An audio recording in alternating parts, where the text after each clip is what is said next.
आणि आज उपोषण त्यांचं हातात सोडायचं. काय कोणाला मान द्यायचं रे? ते उपोषण सोडायचं आणि ते म्हणतात मी लय मोठा झालो होतो, टेपलेच हाताला भरून घ्यायचे. मग आपल्या काय बाहेर हातात सुटून देतो तरी काय करू दर बाहेरणार मा त्यासाठी त्यांच्याच हाताने आपण सोडणार आहे. तुम्हाला आणखीन एक सांगतो की सरकारला मी कशातच होतं त्या देवेंद्र फडणवीसने एक डाव रचला आहे. मी काहीच केलेलं नाही, माझ्याकडं कोणाचे पेक्षा डोबिलेलं नाही आहेत. मी 100 राजे महानाट्य दाखवलं होतं आम्ही 2-3 जणांनी. त्याच्यात आला तोटा काय करावं मग डोक्यात दगड घालतो आता आमच्या 8 आणाने त्याला 20-25 वर्ष झाली त्या विषयात 15-16 वर्ष झाले. तेव्हा 25 वर्ष असं आम्ही पट्टेच ना हाय का अक्कल फक्कल काही आम्हाला नाहीच ना. ज्याचं नाटक होतं तेवढं अक्कल बाद होतं. त्याने रेट नाही लावलं आम्हाला बरं कारण त्यांना रोज देत कारण आम्हाला बी होता. म्हणलं आमच्या राजाची त्याला दाखवायचं आम्हाला.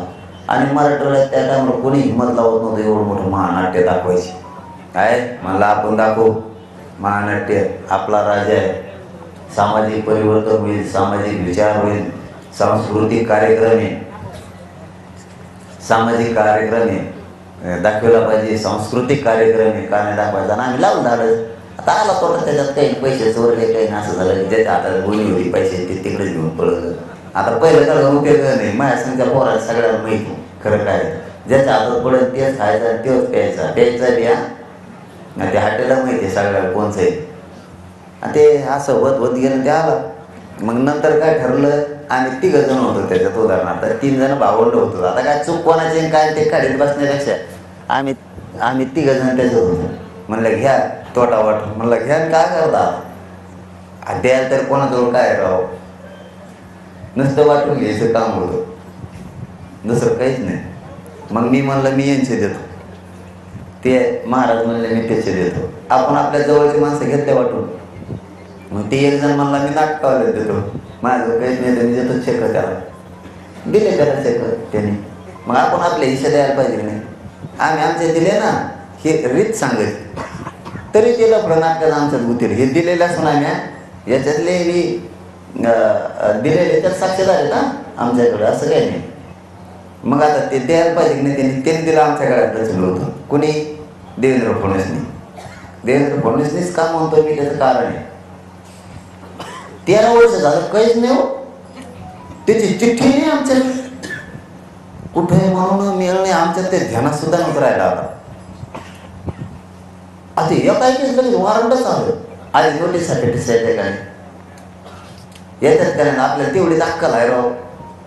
एक नोटीस ना डायरेक्ट वॉरंट आलं. मी म्हणलं जाऊ दे कायद्याचा न्यायपालिकेचा न्याय मंदिराचा कोर्टाचा सन्मान केला पाहिजे आपण. गुपचूप जाऊ म्हणलं. मला पुण्याचे लोक इतके बोलले मी गपचिप गेल्यामुळं. ते म्हणले तुमच्या जीवाला धोका आहे आणि तुम्ही गपचिप करून आले.